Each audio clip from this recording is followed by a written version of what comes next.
さえちゃんです。最近自粛モードでおしゃれなレストランに行けてない方、そろそろ家庭料理には来てませんか？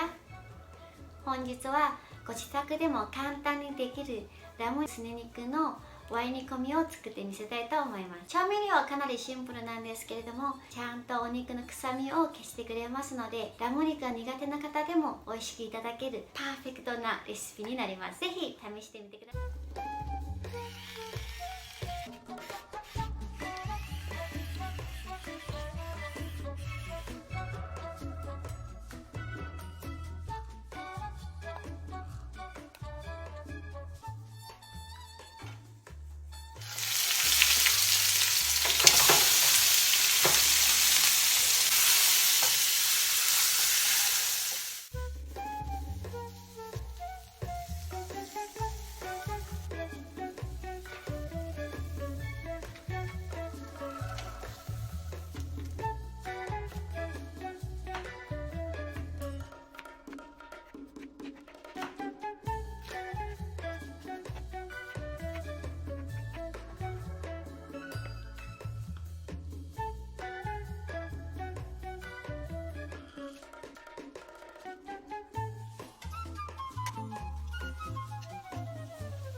出来上がりました。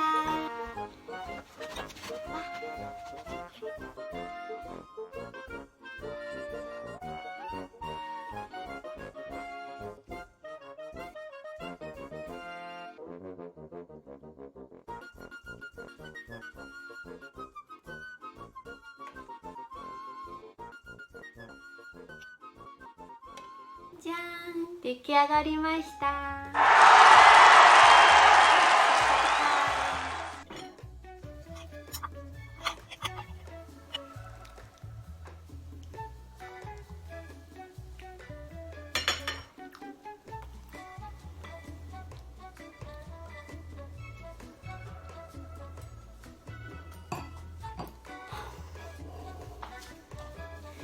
おしゃれなレストランで食事してる気分。